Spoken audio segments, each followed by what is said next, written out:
Welcome to another episode of Foresight TV. Here we are.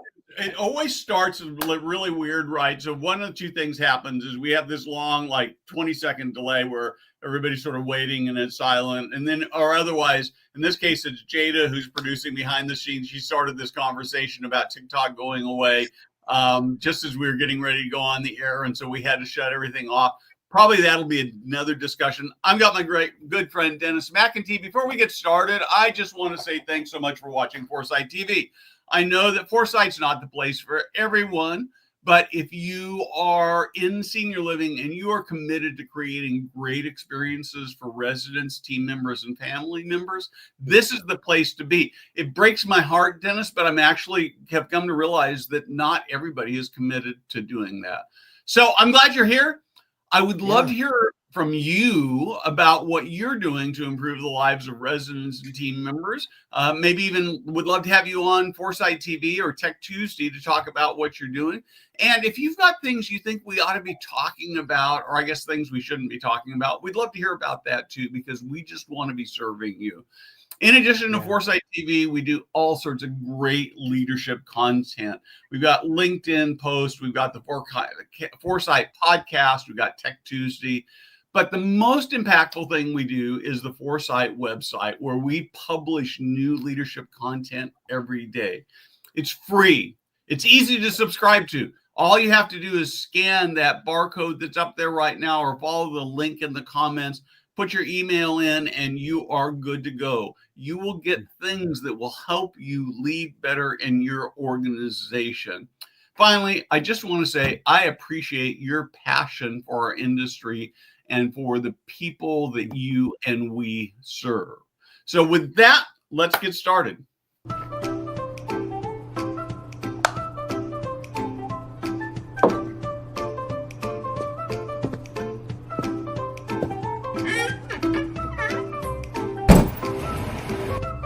Hey guys, Steve Moran here.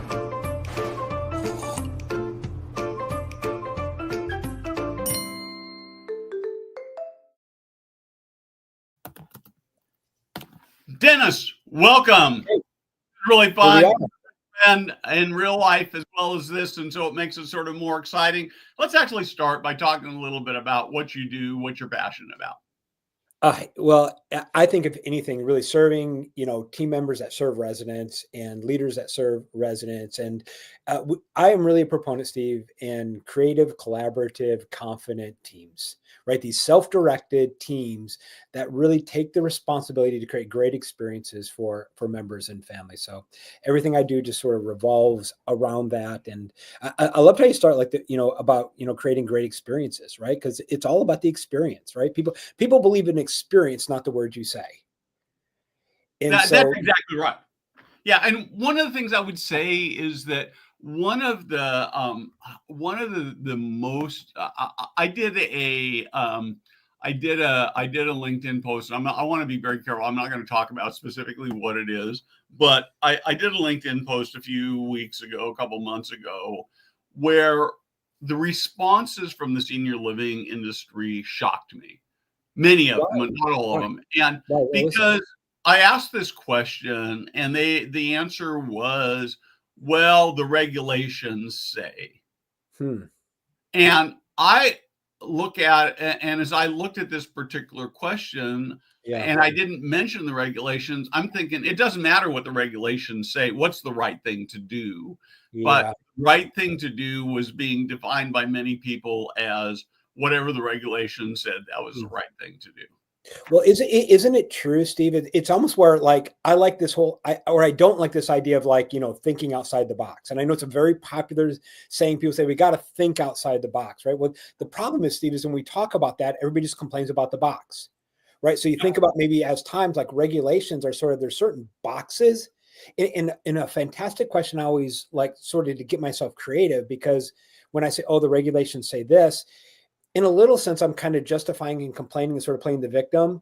But here's a great question to go, okay, even though whatever regulation, how can I still blank, right? Hey, even when we're hiring, right? Even though we only pay so much for a caregiver, how can we still create this great experience? Or how can we still?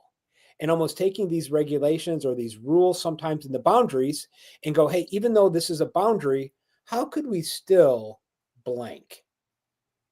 And it almost like kind of creates, because a lot of times, Steve, I don't know if you've seen this, but we use that as sort of an excuse. Don't Well, you think? yeah, I think I mean, in this particular case, right, is exactly what you're talking about. Is the regulations became an excuse for not doing more. Yeah. And I was frankly, I was really, really shocked by that. And one of the things that is sobering to me is that I don't, once in a while, somebody will say something that's critical to me, but not as much as I kind of would expect for as much pushing as I do. But just Yeah. because I don't get people saying ugly things to my face, it doesn't mean that they all like me or agree with me, right? Yeah. And we've got to realize that. So I was just reading this book, not the one we're going to talk about, another book, but I was actually listening to the book, "Just Let Them" Theory by Mel Robbins. Sort of not my usual Yeah. thing, but it hit me. I listened to Yeah. the book when I was doing this big drive, and one of the Yeah. points she made that I really like, that we all know but is not true, is that even people who like us, people who are friends, they think Yeah. badly about us and they say bad things about us from time to time. And we do the same thing about them too, right? So it's not like Yeah. Yeah. holier than Yeah. thou. Yeah. Yeah. Well, what's fascinating, because I think sometimes this whole idea of like just let them, it's almost like let people live in the tension. Mhm. See, because what I've realized is like, sometimes, we tend to, especially like in senior living, right? So we want to help, we care, we overextend care, we sort of create these codependent relationships. And a little bit, it's like, I tell people all the time, it's like, don't coach feelings, right? Let people feel, right? And feelings are just information. It's like, hey, let them feel frustrated. Now, if you're frustrated, you can't complain, yell, scream, like, backbite, but I'm okay with you feeling frustrated or sad, or I'm okay with you feeling mad.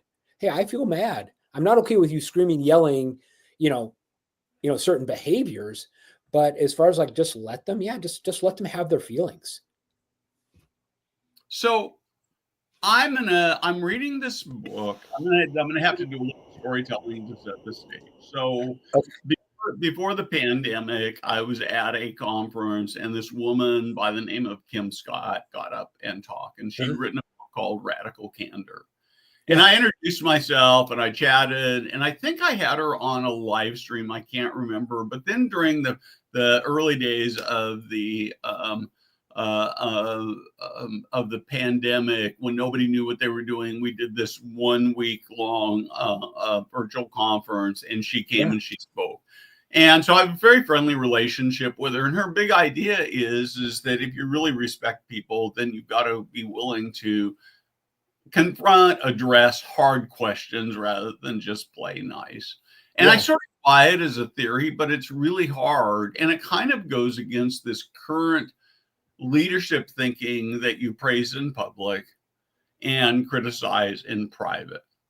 And Right. then I'm looking at this company. You probably heard of this company, NVIDIA.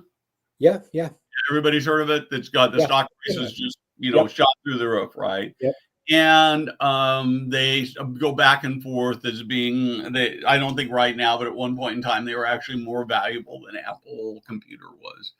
And they've got this CEO, Jensen Huang, who has been with the company for more than 30 years. He was one of the co-founders. And he has some really interesting leadership practices, but one of which is that he primarily works out of conference rooms. And so he's got people in with him, and he's working on things in group settings all the time. And if somebody does something that he disagrees with or he's upset about, Yeah.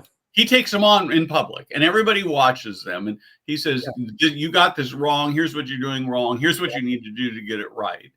And his theory is that that's a teachable moment, and that if he does it in private, he protects their feelings, that he's lost the teachable moment with all those other people who are around. And then I'm reading this current book that I really like, called Never Never Lead Alone by Keith Ferrazzi. He's the guy who Yeah. did the Never Eat Alone book 20 years ago in the New York Times. Yeah. And he kind of talks about this same kind of transparency. So that's setting the stage. So what do you think? Confront in private, public, what does this look like? Yeah, well, here's the thing. I think people don't understand some things about feedback, right? And I think if you have a misconception of feedback, right, because that's really all it is, right? It's just praise in public, criticize in private. Well, all of that is feedback. And here's a couple things that I think about feedback, Steve. Is I simply think of feedback as information. That's all it is, right? It is simply just information. And Steve, when you are giving me feedback, you are not telling me about me. You're telling me about you. So as you're giving me feedback, now it's your perception, it's your belief about the situation, it's based out of your context, and you might not have all the context. So watch this. So if you are giving me feedback and it's really about more about you than really about me, then when I start to defend, now watch this. And if I don't think it's almost like if you can't attack me if I don't believe you are. That's the problem a lot of times. Like you give me feedback and I feel it as an attack. So watch this. If I don't think it's an attack, it isn't. And then watch this. If I don't think it's an attack, then I don't have to defend. I don't have to defend. But what if I'm wrong? Okay, let me give you an example. So, as you know, my stepfather spent 60 days in a senior living community. Yeah. And it was a horrible experience. And because it was a horrible experience, we moved him out and he's back living in the room that he was living with before. And the reason it was a horrible experience, in my view, is because the executive director is doing a poor job of leading that building. So let's assume that I am the CEO or the regional manager for this executive director. And I go to him and say, hey, you didn't do a good job. Here are the things you didn't do. Because of that, this resident moved out, which is now costing us $80,000 a year in lost revenue. And so the executive director says, well, you just don't understand. That's just your perspective. That's not mine. I don't own that. That doesn't work very well. Oh, it doesn't? No, because you just made it about you, right? With that response, you made it about you. You just justified and rationalized and played a defensive tone. So maybe another idea would be, hey, tell me more about what you mean. Hey, can you tell me more about that? Hey, give me some practical ways of how you see it, right? Because that's the stuff that happens all the time. And here's the thing, is that if you don't have team members that have that level of maturity, like I can see where it'd be super hard to have these kind of conversations, in public like that. But man, if you have really emotionally mature people, right, it's not personal. It's not personal, right? It's maybe like an action, but it's not Dennis. It's Dennis's action, but it's not Dennis as a person. And I think part of the challenge is the real challenge is that when I get defensive, I get angry, I get frustrated about it, I stop the learning. That's the big problem, I think, is that we just stop the learning, we get emotional about it, and then we can't learn anything more about it. So my belief is that, all feedback is just information. It's all it is. It is just information. And my goal is to let you have your own space to share that with me. And then I have the opportunity to look at it, logically, as long as I don't get emotional.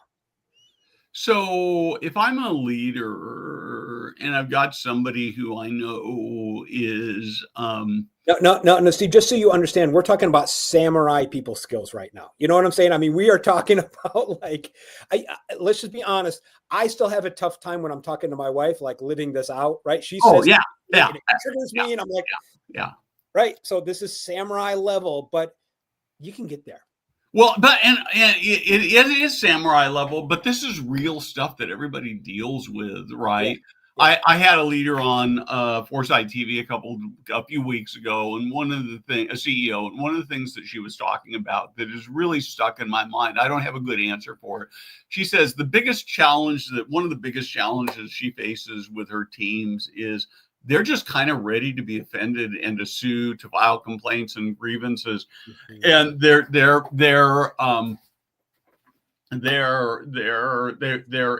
department and their leaderships spends a lot more time just fighting off battles. Now, I don't know enough about the culture to know, one might argue, well, maybe it's because the work culture isn't that great, or it may be that she's legitimate, that, people are a lot more sensitive. It's probably someplace in between, right? Yeah. Yeah. So, but what do I do if I've got a team member who's like super sensitive, that they react badly every time I tackle a problem with them? Right. So if that's the case, right, then the real problem, how you just presented it, in my opinion, is that they react badly to feedback. Right now, here's the thing that you can't do is it's really hard to tell somebody about themselves. Right. So I don't go, hey, Steve, you really react bad to feedback. Right. Usually not very right. So the best way to help people understand is they got to see it. Right. It's to see it, own it, and then solve it. So you want to help them see it. And one of the best questions to sort of like work through is like, hey, Steve, when you react that way to when you act, defensive to my feedback, how do you think you come across? Or how do you think you show up? Or how do you think you're perceived? These are called third person perspective skills. And you want to help that person, they're right here in their bottle of their behavior, and you want them to step outside the bottle and look back at that bottle of behavior. And it's a third person perspective skill. And what you're looking for is you're just looking for the truth. Now, here's the thing. If they don't see it's a problem, right? Because how many times do leaders go, hey, we got to talk about a problem. They tell them about a problem. They go, what's the problem? What's the problem? Right. And it's like, oh, you don't even see it as a problem. Everybody in the room sees this as a problem, but unfortunately you don't. And so until they see it as a problem, they can't change it. And I think one of the big goals of leaders is to help people help them see it. But you can't do it by telling. You got to do it by like asking these third person perspective skill questions to get people to wake up. Okay. So let's go back to my executive director for Gary. Yeah. You're the CEO, you're the regional. Yeah. You look at that and say, well, crap, this guy took his father out. He's going to say bad things about the company, never name the company in public, won't name the company in public, but you still sort of worry about that. And more importantly, it costs us $70,000, $80,000 a year in revenue. Yeah. How would you approach the executive director? How would you approach the executive director? I'm just going to ask it that way. Yeah, well, this may be too general of a way because I don't know the specific behavior, right? There probably was certain behaviors that the executive director did or whatever, but I say, hey, let's talk about this resident real quick. Hey, this and this happened, like, and you did nothing about it. Let's say, right? It's like they moved out and you never even like called them and talked to them, and so when you do that, how do you think you come across to me? Like, how do you think you show up to me? Oh, I've got an easy answer for that. That guy. He was just a pain. He just complained all the time. I'm actually glad he's gone because he was just one of those terrible family members who really just made things difficult for my team and everybody. Got it. So Steve, we just lost $80,000, right? About right here. And so when you make an excuse about, this person's behavior and you don't do anything to change, how do you think you come across? Like this is a question you might have to ask 3 or 4 times, right? They're big on excuses. Right. It's like they give you that excuse and they give you that excuse. Hey, Steve, listen, you just gave me 4 different excuses, but never answered the question. When you give me 4 different excuses about the same question, how do you think like you show up to me? Like, how do you think you come across? Oh man, I think you got this all wrong. I mean, the guy's a jerk. How can I shouldn't have to even, I was being abused. My whole team was being abused. I shouldn't have to put up with that. Yeah, Steve, and we can roll this. Yeah, right. So I get it. And at the end of the day, here's the thing. Like, in another way to really kind of approach this is like, hey, Steve, all residents and families are pains at times, right? What do you want to do about that problem you have? They're all pains, right? They got complaints, they got challenges, they got hurts, they got fears. Like what? It's like the challenge with like how we were just role playing that is that's an executive director that's not taking ownership. Yeah. And at some point in time, you got to be at some point in time, you got to be willing to part with direction with somebody, right? So not every problem is fixable. Yeah. Yeah. And that's it, and that's okay. But I think, like looking at team members, like if they can't see it and they don't own it, man, solving is like, just trying to like, it's going to be a merry-go-round. Yeah. Yeah. I right? mean, one of the things that I've realized about me that's super weird is I actually love negative feedback. I mean, I don't love it because it's painful, but I guarantee you I learn a lot more from my critics than I do from my fans. Yeah. Yeah. It takes a lot of security, right? Because it's not, when it becomes your identity, it becomes very hard, right? What I do is not who I am. Right. Right. So what I do is not, and so they're not saying about who Dennis is as a person, his worth as a person. You're talking about what I did, how I acted, how I behaved, and I am not my behavior. I mean, it's a piece of me, right? But it's not my value as a person. And in a lot of these things, like, you're talking about, the NVIDIA, CEO, it's like, man, that just takes a lot of emotional maturity to be Yeah. able to walk in those kind of scenarios. But those are the kind of teams I want to be a part of, right? It's like, I am tired of adult to child conversations.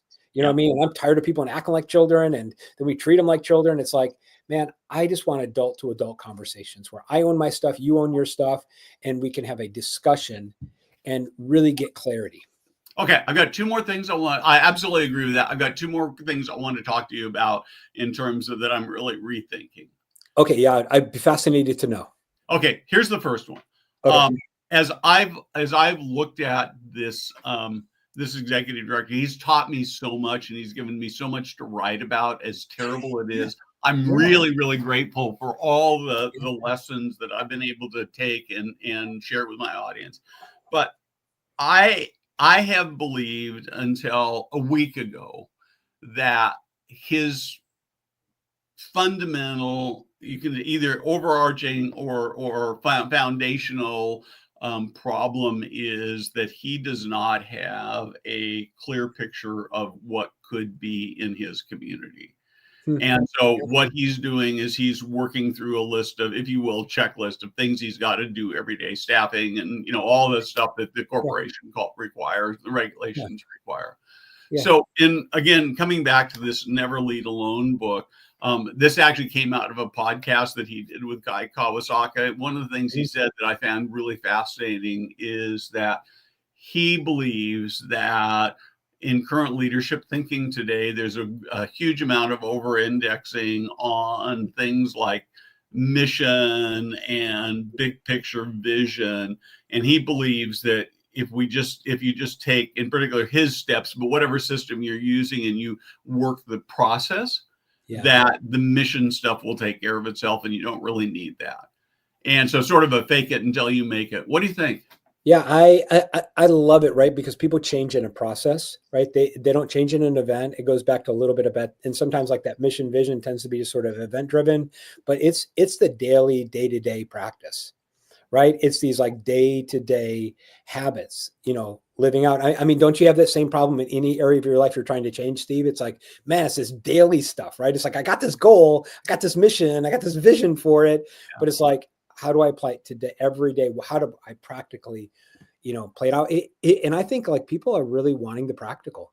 Like I want the practical. It's like, don't give me abstract ethereal of like, how it is in a textbook. Because listen, I know there are plenty of like executive directors out there that have been to the leadership conference. And then you come back and you go, yeah, but you hadn't seen my team. Yeah, but you don't know my market, right? It's like, hey, that looks really good over here, but like, this is what I got. And, a lot of times we need people to step into like our stuff, like what I got, and like, help me build a process, to move it forward. Well, yeah, and I mean, my friend Russell Rush that I think you've met. I don't know. Anyway, he's the best senior living sales guy in the world, Yeah. and a big part of why his system is what he does is so successful is he's got a process, he's got a system, and he just works the system and he trusts the system even when it feels weird and uncomfortable, and it works. Yeah, I will tell you, Steve, one of the best things I think that our clients have said that we do with them is taking their core values and creating a people operating system from their core values, right? Because a lot of times we get these core values on a wall, but it's like, well, what's the daily, weekly, monthly, quarterly behaviors like throughout the entire organization of how we're going to live that and put numbers behind each of the core values and start to measure it. Right. So it's not we got our core values. Here it is. These are the 4 things, but what's the people process behind it? and I think that's the strength of any culture. So do you ever find that as you work through that process, people look at a core value and say, that's really a dumb core value? Oh, you know what? It challenges it, right? It absolutely it does because and I think part of the problem is like we use core values and we use them as a selling point, and they're not a selling point, really. What they are is they're the people management system. But if you can't take like each value and put some kind of number deliverable like behind it, like yes, yeah, it's almost like how do we prove we do this, right? What's the event or number that's achieved to prove that we do this, and continue to look at that, right? I mean, because we can go through Enron core values, right? But we knew, right? Remember Enron, right? It's Yeah, like, yeah. right? It's like, but it, right? Transparency, really, huh? Fascinating, right? Yeah. Well, that's right. I mean, for too many companies, these core values are just on the wall and they don't actually live them out. No question about that. Okay, Yeah. so here's the other thing that I am spending a lot of time rethinking. One of the things that senior living prides itself on Yeah. is how everybody is nice and gets along and supports each other. Yeah. And I am more and more convinced that that is a recipe for disaster. That Okay, what do you mean by that? Because you're going to ruffle some yeah. feathers. So let me Come on. let me give a couple of clarity. So as I was reading this NVIDIA book, Yeah. one of the things that they're really good at doing is they'll see an engineer out over at another company that's doing amazing things. Yeah. And they go find that person and they court them and they figure out how to get them to leave their existing job and come to work for them. The Right. second thing that they do is, so if I were to ask you what NVIDIA does, you tell me they build AI chips or graphic chips, which is both true. But the thing that they've done that's really unique is that they've actually surrounded their chips by a coding software environment that is very unique, so that and it really protects their marketplace. And so they've just, in everything they've done, they've said, we are going to be better than everybody else who is doing this.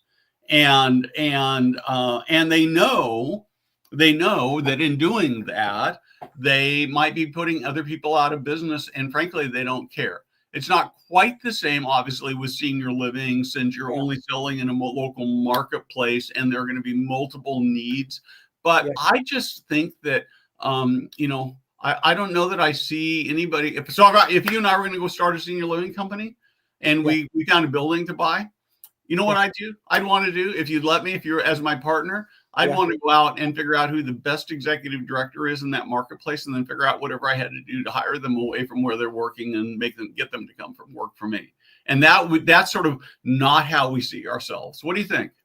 Well, I think sometimes we got to relook at like what nice is, right? And almost like redefine, what nice is, because if I believe I can create a great product and a great service, then wouldn't it be nice to residents and families, like to go find the best executive director that I could find, and the best building I could find, the best team members I can find, because at the end of the day, I want to be nice to residents. I want to be nice to families. That's my goal, right? They're my customers, right? So it's like, in NVIDIA, I know like they don't care if it puts people out of business, because you know what? They're focused on their customers.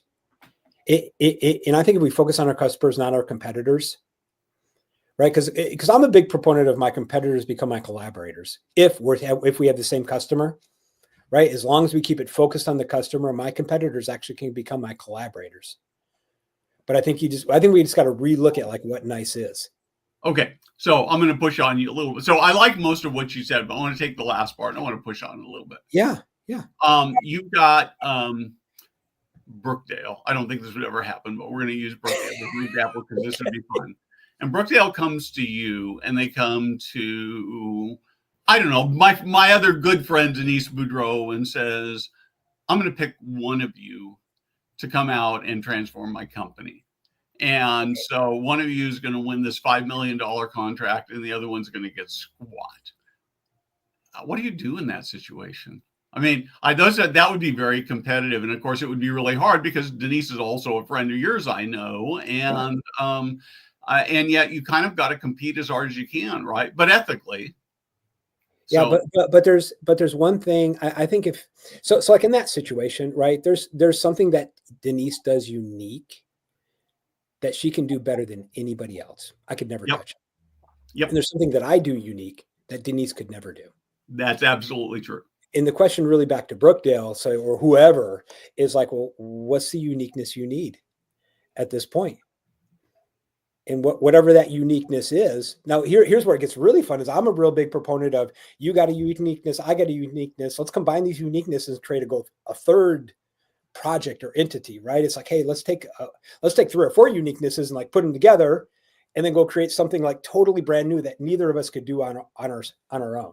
Yeah, So and sometimes that's not a very good example, right? Because you could do that, but when you're looking at senior living, you're only going to move into one or the other. You can't pick. You can't say, "Well, I'm going to live 2 weeks here and 2 weeks there." Right? Yeah. Right. That probably wasn't the best example. Well, and I think the key thing to always kind of think about is like, how do I have a mindset of collaboration? Okay. Right. I mean, I think at the end of the day, that's maybe like what we all need to kind of get better at is how do I collaborate so that I create a better experience? Okay. Because even think about teamwork, that's collaboration. Right. I think that if you were in the executive team at NVIDIA, you wouldn't think much about collaboration with people who are essentially your competitors. No. If they were maybe like at a different company, is that what you're talking about? Yeah. Probably not. Because I'm so focused on what we're doing. Yeah. But I guarantee you they probably don't even think about them. Not that they compete. It's like they don't even think about them. Oh, no, I think they think about it. Based on what I'm reading, I think they think about it all the time. I think they're always working to build bigger moats to protect themselves from, and that, in fact, if they saw a company they thought was a real threat that they could go spend $1 billion and buy it, they'd do that rather than let them get a toehold. Okay. Well, I'm playing a different game. But okay. I get it. So anyway, I think that we're too. I still think that we are playing too nice, and we're not really focused enough on excellence. So anyway, that's sort of where I'm at. We're about out of time. I feel like we've had a really pretty unusually contentious. It was fun. It was fun. It was fun. Yeah, no, I appreciate it, and you're one of the smartest, most thoughtful guys that I know, and I always leave feeling challenged, and so I love it. I love to be challenged, and so I appreciate the conversation. Thank you. Great. So I want to do a little bit of a plug for you. Okay. Where do people find you? What's it like to work with you? Yep. So leadershipdevgroup.com is the place on the web. You can reach out to us on LinkedIn. And if you're looking to build self-directed, self-motivated teams, then I'd love to have a conversation about different systems and programs that'll really help you accomplish that easily, simply, and as quick as possible. Yep. Perfect. Thank you very much, Dennis. Thank you for joining me. Thank you for your friendship. Fun stuff. You have a great weekend. Hang on after we're done.